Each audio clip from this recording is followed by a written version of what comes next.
Okay. All right. So, welcome everyone to the Thriving Dancer Dance Teacher series. My name is Louise. I'm the current president of ASPAH, and today we're talking about strength and conditioning for freelancers and for freelance dance teachers. Firstly, I'd like to acknowledge country. So, I'm presenting today from Ngunnawal country. I'm in the ACT, and I pay my respects to elders past and present, and acknowledge that they have been dancing for thousands and thousands and thousands of years. Yes, today we're going to have some questions asked to this wonderful panel, and then we're going to finish up with a Q&A. So before we get started, I'll introduce our panel. We've got three absolute rock stars here today. I will introduce Angelique first. So Angelique Cassimatis, she is a triple threat, just in case you didn't know, and she's currently studying. She's not studying at all. She's performing in Beetlejuice, and she's recently performed in Chicago the musical, The Wizard of Oz, Singing in the Rain, Velvet, A Chorus Line, American Psycho, Pippin, the list just goes on. So she is a very well-seasoned musical theatre performer, and it's great to have her in the panel today. We also have, welcome Angelique, we also have Robert Tinning, who is an independent artist and choreographer, and he is in Tasmania at the moment. And I think you've just come back from Taiwan, is that right? Touring with, yeah, Stephanie Lake Company. And you also perform with Chunky Move, Jay Dewey and Kurt Page, Great Southern Dance, and Sean Parker and Company. And you are in Australia, all over the world, in hot demand. So thank you very much for making the time to be part of our panel today. And then we also have the Obi-Wan Kenobi of Strength and Conditioning, Tony Lewis. Who is a former principal dancer. So previously dancing as a principal dancer with Queensland Ballet, but also you performed with the Australian Ballet and companies in Germany and Switzerland. And in 2014, you started to work as a strength and conditioning coach with Queensland Ballet and Queensland Ballet Academy. And yeah, so that's it's over 10 years working with that group. But you also run your own business and you work with lots of dancers from all different genres as well. So what a lineup. Terrific. So what we might do is get started with our first question, and what we'll do is we'll rotate around the panel. So I'll start with you, Robert. Can you tell us about the first time strength and conditioning became an integral part of your dance training? Well, I'm kind of a little bit lucky in how I came to dance a little bit later on in life, where I was going through the Institute of Sport for both football and tennis, like through my teenage years. So I guess the rigor of like physical activity, whilst also being whilst having it being led by like industry professionals, was a key part of like growing up for me in those teenage years, and looking after your body, looking after your facility, and making sure that you're on top of injuries, and you allow yourself to heal. So I came into dance like a little bit like maybe seriously like a little bit after that, and then it really like went ahead when I went to university for my Bachelor of Arts at WAPA.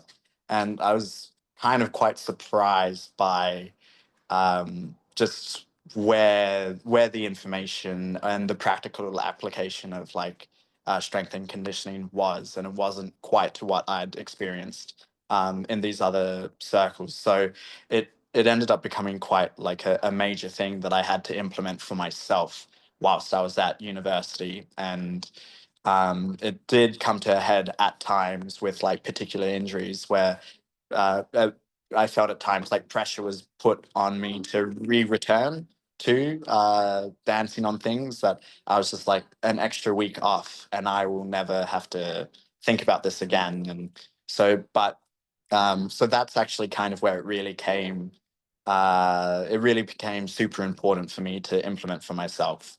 because it wasn't being led by, by a physiotherapist, like from that was attached to a team. It was very much like I had to implement these practices for myself. I had to look out for myself. Otherwise, I would walk away with an injury or walk away with a long-term kind of injury. So that's kind of really when it became super important for me to implement for myself during that period of time in entering university. Thanks, Robert. And I'll move now to Angelique. When did you first come across strength and conditioning in your dance? I was lucky enough to do full-time dance in year 10 and 11 and 12. And in the same venue, the studio doesn't exist anymore, but I went to a place called ADPI. And in that same building, there was a Pilates studio. And I was like, what's this? I don't know what this is. And I started randomly just doing one class a week. At the time, I wanted to be a professional dancer. I didn't know what that meant, but I loved ballet. I don't do much anymore, but I did do a lot of ballet, a lot of dance. And obviously when you're 16, 17, 18 even, you can just like stretch and put your body into these weird things and do crazy amounts of hours and really not, you bounce back quite quick. But I discovered that through marrying the two, Pilates and training, the dance training together, I was able to see different results that I wasn't experiencing when I was just going to class. The other time it really hit home was it was my first proper show. You're doing the same thing for, I think I did my first show for 2.5 years, which is a long time doing the same thing. And I got injured really, really badly by stepping off something that I was doing fine every night. And this one or two times I just, I don't know, too much, it just didn't like this position. And I was off for a few weeks. And the thing that helped me get back was doing the opposite of what I do every night. The hardest thing about being in a show, you do the exact same thing, you go to the exact same spot, you do the exact same choreo until that contract is done.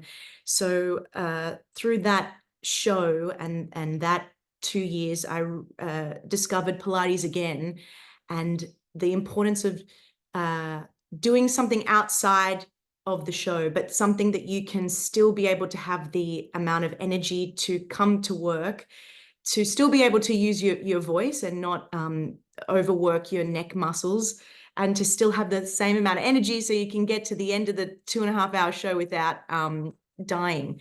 So it was that for me is what helped me be able to get through that an 8-show week of the same thing. It's great, actually, and it's so good to have, obviously yourself, Angelique, and you, Robert, and Tony, coming from different dance genres as professionals. But then I suppose when we think of young dancers, young recreational dancers, they're often in dance studios learning all of these different styles. They're all learning ballet, they're all learning contemporary lyrical, they're all doing a little bit of jazz or musical theater or tap. And so it's almost like this is what it can look like in these different pathways. So it's really, really great. This is an aside from me. Tony, when did you first come across strength and conditioning, and what did it look like? I was probably a little bit the same as Robert. I came to dance fairly late. So I was 16 when I started. So prior to that, I'd been involved in several sports, gymnastics, karate, athletics. So, if I look back, I probably did some form of strength and conditioning, during the 70s and 80s. I just didn't realize that that's what it was at the time. And then when I went to the Australian Ballet School, we used to have the male students would go off once a week to, I think we used to go to city bars in Melbourne, and we'd turn up there and be handed what was a fairly generic program, 3 sets of 10 of everything, and that was pretty much it. So that was probably the first time I'd done anything related, that was in a dance environment. regarding strength and conditioning, albeit that it was pretty generic and probably the same as what anyone who came off the street was getting. And so I started to get a little bit of an understanding. And then early in my professional career, I sort of began to take a little bit more initiative. And I just did what I thought I needed to prepare for whatever the role was or the ballet was. And that's where, you know, my awareness of it was really starting to grow, and to understand that it wasn't just about strength, it was all about having the endurance to get through the show, being able to maintain mobility, flexibility, all those things. And then, as what seems to be the case with most of us, is that it wasn't until a bit later I was dancing in Switzerland, and I'd hurt my back, and I was diagnosed with a grade 2 spondylolisthesis. And then I was given the option of finish my career and have a spinal fusion or get strong. And so that's when strength and conditioning really became an integrated part of my dance training. It didn't prevent injuries. I still received some, but I found with doing it, I was able to return back to dancing pretty quickly because I was relatively strong already. So I didn't have to go through the whole process, and it helped me understand the process a little better as well when working with the physios and so forth. Yeah, so that was pretty much it, you know. And it was just a critical component of just staying healthy, you know. That's great. Tony, I'll ask you the next question first. So can you provide some insight into your current or the current rehearsal / performance demands, maybe for the dancers that you work with, and how you help them incorporate strength and conditioning into their routines? Well, at present, the company, we're about to open with triple bill. So I mainly work in the ballet environment with Queensland Ballet and with their academy. I'll be honest, at the moment, I don't have many freelance dancers that I'm working with. So probably where I'm going to talk about is more from a company level. So yeah, we're working on about to open our triple bill. And we've had a fairly lengthy lead into this season, which is rare. But the company are currently rehearsing 8 or 9 different pieces at the moment. So there's a lot going on because we've got the triple bill, and I think 3 weeks after that we open with bespoke, and then we've got dangerous liaisons just after that. So there's a lot going on there. So I've had to take a more traditional approach to the strength and conditioning, and so we've started with sort of higher volume, low intensity, and work as we get close to performance with sort of lifting that intensity and lowering the volume. So yeah, it's been a fairly standard lead-in for this one. Yeah. And so just to ask a little bit more about that and provide some context. So usually how many weeks would the company have to prepare for a performance? I think normally we're looking at, on average, maybe 5 or 6 weeks. So this time, has it been longer than that, or? Yeah, we've had a much longer lead in than we normally would, and so, which, as I said, made it a little bit easier on my behalf in regards to planning. So normally I'll look at the whole year and sort of reverse engineer each piece and go, okay, and look at what are going to be the risks of different shows. So like for something like Romeo and Juliet, there's a particular lift that the men do where in the past we had a history of them getting sore necks. So that was flagged straight away. And with that, you know, I almost did a bit like, if anyone's watched Drive to Survive with the F1, so we kind of did a little bit of that sort of, you know, neck work and everything with them to get them stronger. So that, and thankfully, touch wood, we didn't get any neck injuries this time. So yeah, there's a fair bit that goes on with planning and trying to fit that into their programming, but also being aware of what's coming next, and then where does that crossover start to occur, and being careful that what we introduce doesn't take away from what they're currently doing. So yeah, it's at times a bit of a mathematical nightmare, but we get there in the end. Yeah. That's great. Good insight. Angelique, at the moment, how are you preparing for your current show? Yeah. It's sort of along the lines of, well, this experience for me, probably my first time, but I think it's just the company that I'm working for. I'm very grateful to be working for a company that has the resources. But before that, it's this weird thing of going, if you know the show that you're about to go into, sometimes you get the script maybe a month before, maybe you get the song, same with the score. So you have about a month, maybe 6 weeks. And I guess it's sort of, in a way, it's up to you. You don't technically have to learn all your lines or your script or your songs. But obviously the more time, the better. And for example, for this one, we are under the umbrella of this company called the Michael Castle Group. This show has been on since 2019. We had like a physio assessment of each of our tracks. They had like information of what I knew personally. I was going into this show, I get to sing a song in Act 2. So I knew, I was like, I have 7 months to sing this song in, so I don't have to think about it. I knew that probably Act 2 was going to be a big marathon, and I had to literally run the biggest marathon before I got to sing my bit.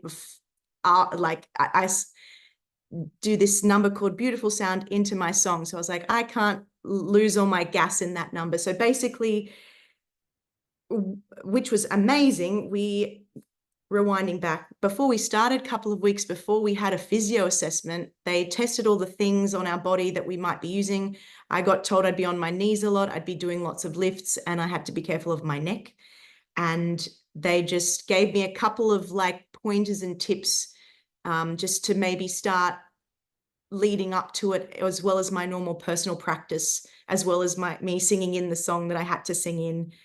Just so I could be as prepared and ready as I could be. But I guess with us, we had 4 weeks of rehearsal, and then we had 2 weeks of tech, and then we had 2 weeks of previews, and then we had the show. So it was a busy process, but we had a little bit of time to work the strength up while learning all the other bits of elements of the show, if that makes sense.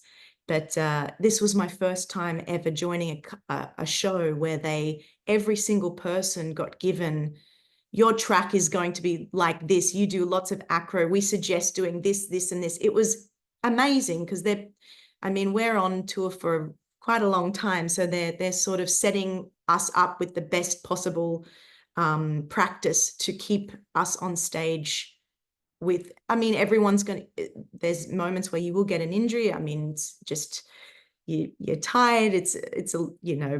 It happens, but it was wonderful to have as much information leading into this, just so you can be as prepared as possible. Still a lot of personal initiative and your own practice that you have to keep up. But yeah, this one was a pretty amazing experience and process so far. If that makes any sense. Yeah, I think it's becoming more common for some of those big shows to be profiled, because they are so exact, I suppose. They don't change a lot. Coming at it from a completely different point of view, Robert, obviously being a freelance contemporary dancer, a lot of contemporary choreography is workshopped. So how are you managing your current rehearsal and performance demands? And how do you incorporate strength and conditioning? Yeah, I'm definitely in like a period of time which I'm really grateful for, which is really busy. I've only had like 2 weeks off this year, within like the freelancing spectrum, and both opportunities I took to go home I grew up, Louise, in the like in the Northern Rivers, like close to the Byron Shire. So I take any opportunity when I do have free time to go back and see the family and rest. But it's been a really gung ho year, and the particular pieces of work that I've been attached to are all quite physically demanding.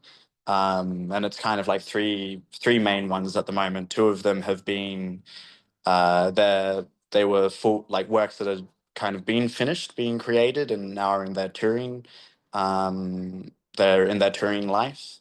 And one of them we had like a month-long development of, and then its premiere at Asia Topa in Melbourne, and it will have subsequent touring this year to the Venice Biennale in July, and then like throughout Southeast Asia for a period of time. But like they all have kind of similar kind of, I guess, marathon-esque demands of them. They're pretty similarly like long form, durational, minimal time off stage works. But in particular, the one for Asia Topa, which is with Chunky Move, we have like at base like a 5 kilo vest that we have on, which is then has like kind of these mechanical puppeteering elements that are put on top. So the weight variance can be anywhere from between like 5 to 10 kilos, like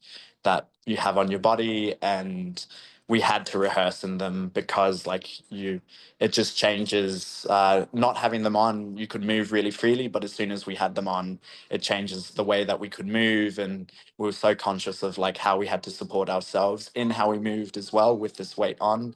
And they were very much on top of like making sure that we had access to physios like once a week, that kind of thing. But funnily enough, we all walked away from it being like about an inch and a bit shorter than we originally were, just from having that compression on our bodies for like essentially like a month and a half. So with using that as like a particular example, day-to-day recuperation was the most important part, and especially like for the spine and for the hip flexors, and for like along the whole entire spine. So it was things like like lying on the foam roller, uh going through like yoga sequences, and that's a bit more of like my actual practice outside of dance, for just trying to release all of the attention that you kind of accumulate through the body. And um, then because this is so like it's been such a sustained year, the majority of what like I've been doing is just the recuperation focus at the moment, like putting in conversations with other physios. They're going, in putting any kind of extra load or real like weight-based training on, you're probably getting yourself closer to like an injury. So let's think of like more calisthenics based ways that you can do things, especially because there's so much travel involved, and there's not like an easy access to a gym. They're like, how can you do this in your apartment? How could you do something like at an airport? Because I've been spending a lot of liminal hours in airports. How can you like fit this into a gap, like where the show's finished, it's 11 p.m. at night, you need to go to bed, but you have to do something before you go to bed, otherwise the body that you've got in the morning is just gonna hate you for not putting that time on. So there's kind of like just a short 30-minute like centrally focused on the torso, like the back part of like the torso, that I kind of just move through, and have found if I'm in cold places, I love an electric blanket to turn on, like the electric mattress underneath to turn on.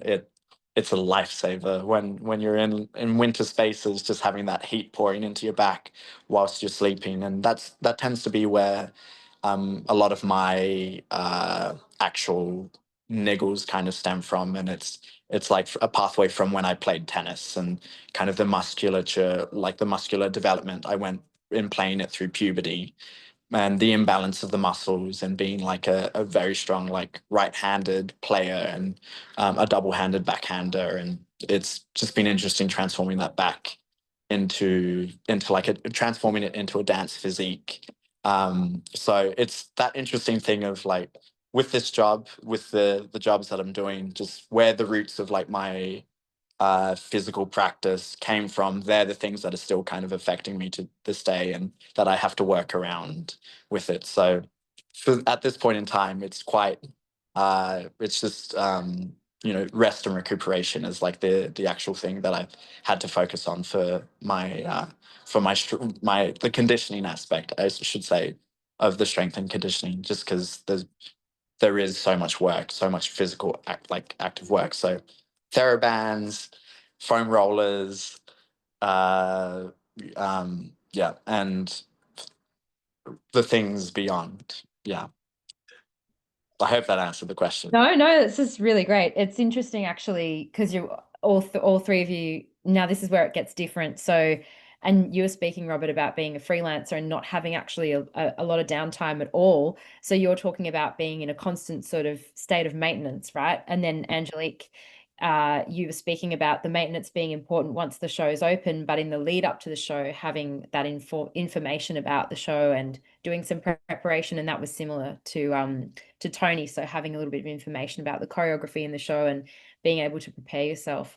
That was a really interesting insight too into the costumes as well. I know, Robert, with the vest, the costume, I know which one you're talking about. It looks absolutely amazing on stage. But Angelique, I'm sure like you've had some experiences with heavy costumes and wigs as well. And I know that for musical theatre, that's something that you often try to prepare for too. And Robert, you mentioned, just moving on to my other questions, but you mentioned traveling and doing some like airport S&C. So would you like to elaborate on that a little bit more? Like what does travel look like? How do you manage that? Yeah, it's there's like a lot of it does happen when we just came back from Taiwan, and I've kind of been bouncing between some work at Duck Mofo and work at Rising Festival, uh, and then I'm now back in Nipaluna country in Hobart, but just doing like a film, like an art house kind of movement film shoot down here. So it's all early morning stuff. So the plane has definitely featured quite heavily across the past like month and a half.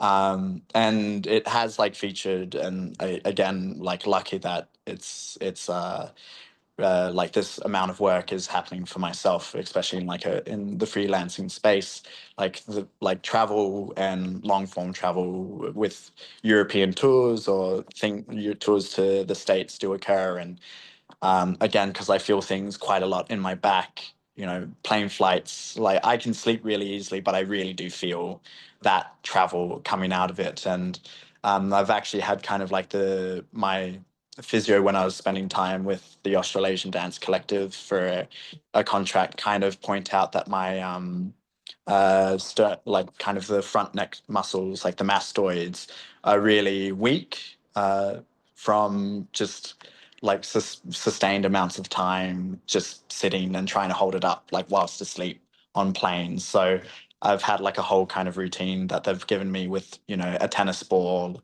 whilst on, I just forgot the name of them, the larger balls that you lie on with your back. My God, my head's here. But just exercises that I need to do. Yeah. Yes. Yeah. Exercises that I need to do to kind of like strengthen them. And it also stems off a little bit from the work with Chunky. With that weight, it's like shifted my posture just a little bit. And they're so phenomenal in kind of jumping onto like things that weren't quite injuries but were incident reports, where they're still paying for like treatments that are related to that, and making sure that we're up and running for July for our premiere, like our European premiere of the show. So like pretty early on, I knew that I had to kind of build up a routine for this kind of travel, and kind of like had a lovely time with a physio when I was working with Steph Lake, who was the one who kind of like worked with me to just make short kind of 30-minute program to go through in focusing on the back and focusing on my hip flexors and focusing on the postural alignment and coming out. And there was an interesting aspect to it as well, where they would talk about like the circadian rhythms and how you would also try and be prepped for getting ahead of jet lag. And I think they landed on, you should look for when it's like 3 p.m. Or 3 a.m. in the country that you're about to go to, and whether or not it's, they've got lights on the plane. If it's 3 a.m. there, you need to try and get like a maximum of like 30 minutes to an hour of like, at a minimum, sorry, 30 minutes to an hour of like darkness. So even if the lights are on, put like an eye mask on, put music in, go to sleep, and try and align up with that, with like the circadian rhythm there. Or if you're going and it's like 3 p.m. there, try and be awake, even if it's like nighttime. Get up, walk around for 30 minutes, walk around for an hour. And it's actually, I feel like that's really helped me get ahead of jet lag, especially when you would land and you would have just the one day off to recuperate, and then you're straight into the theatre. And there isn't really that luxury of time to, I guess, in like the freelancing space, to really kind of like land, rest, get onto, the right hour of the day that it is, and then prep before going into tech. You're straight into tech. So you have to be mentally there, physically there, and looking out for yourself. So I feel like that little bit of advice that I received, and it's worked for me, like anecdotally, it's worked for me. That's actually been one of the major things that has helped me facilitate and look after my body. Just making sure that I'm not working at empty after like a major long distance trip, and getting on top of that's been pretty good. Thanks, Robert. That's a great tip to take away, definitely. Angelique, how do you manage travel and keeping up with strength and conditioning?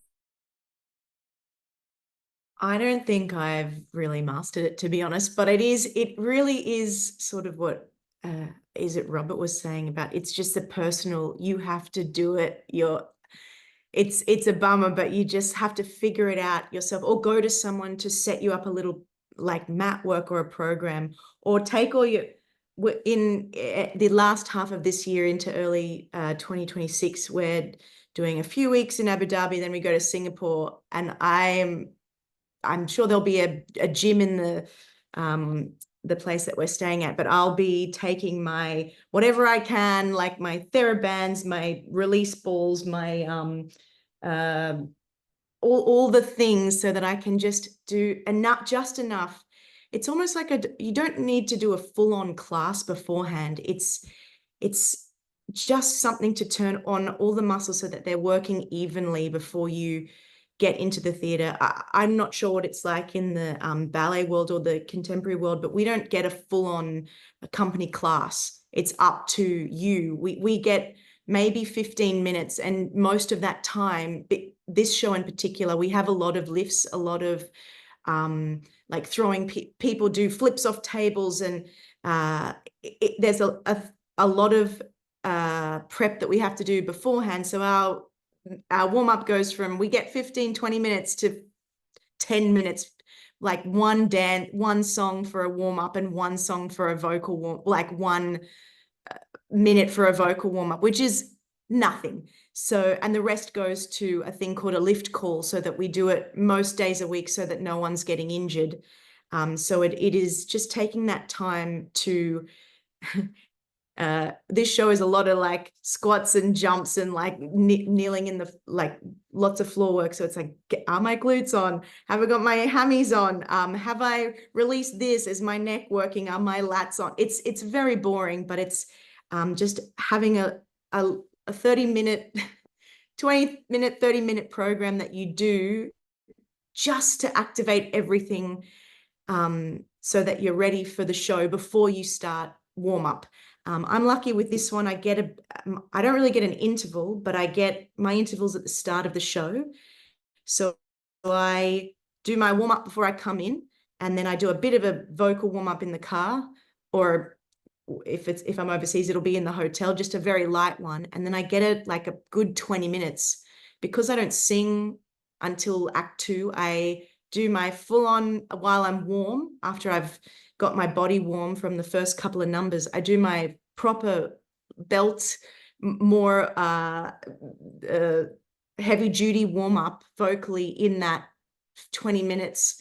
And then I do activate whatever I need for the next numbers, and then I go change all my makeup, and then any moment I have leading into it, it's like, oh, quick, I better activate my glutes. And it's sort of like you just keep adding on. But if I'm not prepared before I walk into the theatre, it just, if there's a cast change, you're stuffed because you have no time to yourself. If there's an emergency or something. So it's just having those little tiny routines set in place before you even leave your apartment or your hotel room, just so that you're covered before you even step into the theatre. Anyway. Yeah, that's a good tip as well. Be prepared for the unexpected, because yeah.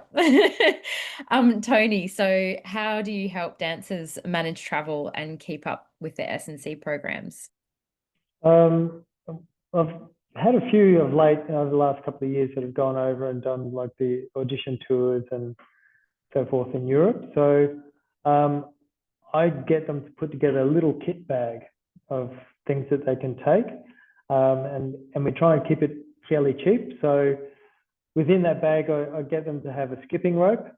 So most of those things you can use wherever you want. Also tie down straps. So I use those for isometrics. So they can do isometric squats or isometric calf exercises, all that sort of stuff. So you can go to Bunnings or wherever and just get yourself, some of those. If they can afford them, BFR cuffs, so your blood flow restriction cuffs.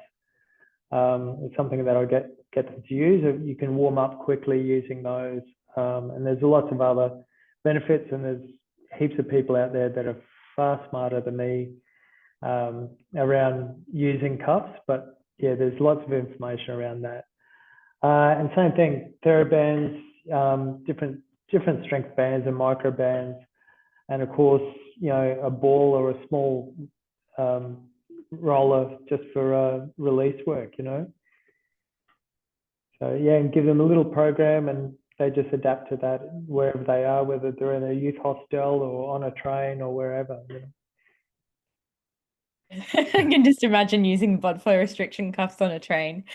Oh, you could do it passively. No one needs to know. It's just hiding under my tracksuit here. That's it. Yeah, that's some great tips. Terrific. Awesome. I think just so that we've got enough time for questions, we'll have one final question from me. And I'd like to know, firstly, Angelique, why do you think strength and conditioning has been taboo in the dance industry previously, and how do you see the industry moving forward? I think especially for a female presenting person who's quite short and literally bulks up, thinks she bulks up when I look at a set of weights, I think it's also getting not having the right information. I think back in the day, I just assumed weights led to like you do one, rep and you'd turn into the Michelin human, but I think we just I didn't know enough about it. I wasn't very well educated about that sort of thing. And now, very grateful for my tiny bit of knowledge that has been sprinkled in my little brain over the years, that it actually can prevent injury. And for me, as a slightly older theatre performer, and wanting to still do this for a while, it's figuring out, okay, how do I continue to do this? Okay, maybe lifting a weight or two, if done correctly, is the way forward. But and also like it sucks, but investing in yourself to get that knowledge and that program behind you, just so you can put your best foot forward with whatever you whatever avenue you decide to go down. Sorry, I had a millennial moment there where I pinned myself. I didn't mean to do that, and I didn't know what I'd done. That's a really, yeah, I mean, I think there's something that I encounter as a physio working with dancers, trying to sell the idea of strength and conditioning to start with, because there is a perception that it will change your body unfavorably. But I mean, I think here what we've heard from all three of you is that it's such an important part of preventing injury, preparing for performance, mentally preparing and emotionally preparing for a performance and a role, as well as the physical part of it too. So, and obviously longevity, career longevity. I think all of you have such a long list of performance credits to your names because I believe that your attitude to this sort of thing in health and well-being is really good. So I think that's my 2 cents. I'm interested to hear from Robert. So is there anything that you think, so why do you think that strength and conditioning has been a taboo in the industry?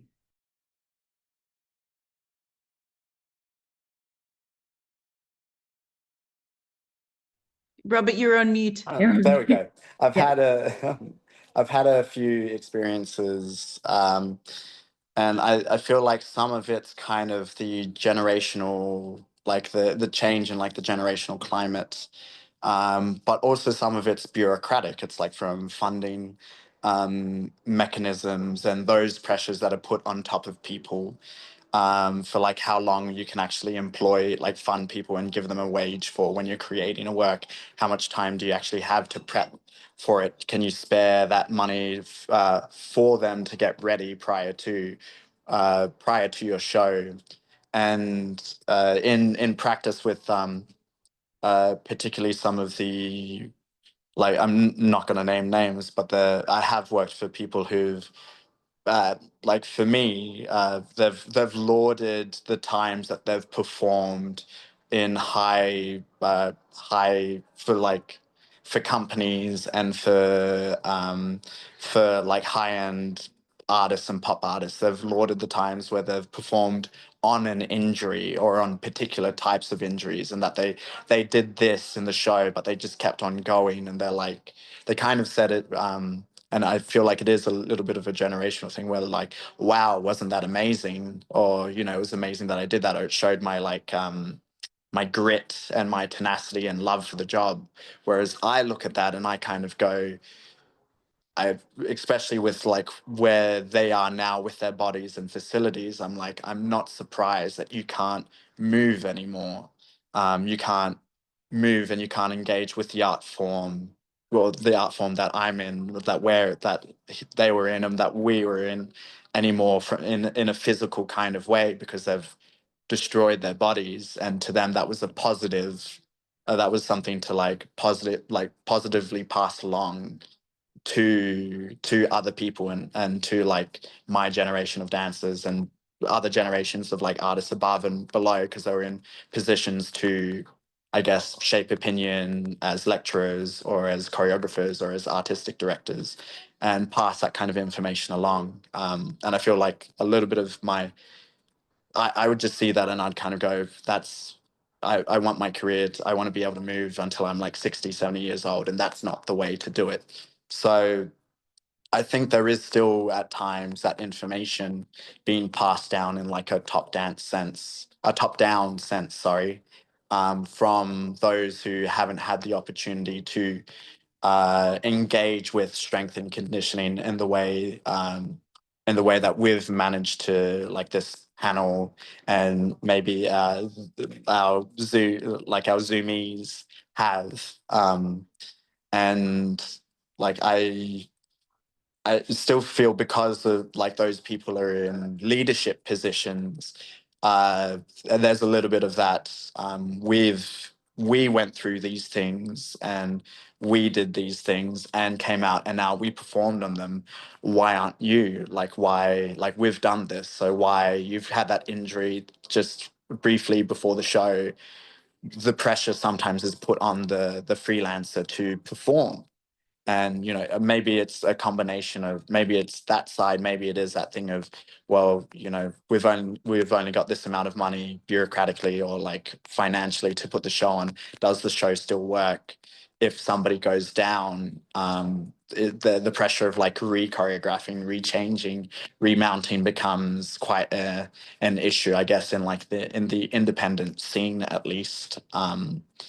Because there isn't the funds to really like pull people aside for extra hours to do these things. So at times I feel like the pressure of from the leadership can, if the leadership haven't grown in that kind of environment or had that information, can really kind of like influence that. And then on the other hand, there are other leaders who are of that same generation who've had access to that information, who are on top of it. They're like, no, they'll actively stop the younger artists from being like, no, I can push through, and they'll just be like, no, you know, that I would prefer like you to be out for that week, rest and recuperate, than you doing this for like another 2 weeks and then your body exploding underneath us, and then when we can't have you for the next 2 or 3 or 4 you know, like iterations of this tour to other places. Like, so I feel like that's been kind of the overriding thing that I've kind of like learnt, that I guess the industry is still learning that the actual like recuperation side of things, especially from injury, is the most important aspect in a way, or like the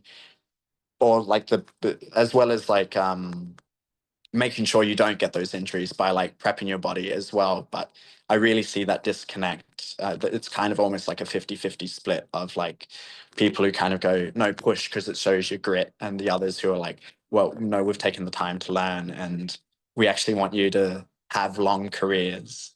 And maybe there might be a little bit of an aspect, and just like quickly throwing in one more thing, where I do think culturally, and I witnessed this in the sports in Australia as well, we really like our athletes and our artists like younger. There's a culture of like younger artists and athletes occurring in kind of careers, you know, starting, you know, maybe like in the late teens, early 20s and finishing by 30. Whereas like, I guess in my experience in Europe, I would say like the average age, or the age of kind of really beginning, is around your late 20s into your 30s, and then extending maybe into your 40s in a way, like within the contemporary dance scene that I've seen. So I guess there are different levels of like maturity that you also do have, or maybe a bit more of a life that's lived when it comes to, I guess, somebody kind of trying to push you to do something that you know at base like probably would be worse for your body. So I think there's like interesting kind of dynamics that are at play, and but in a general sense, I kind of feel like it is transforming in a very positive way through, you know, people like yourself, Louise, and this kind of like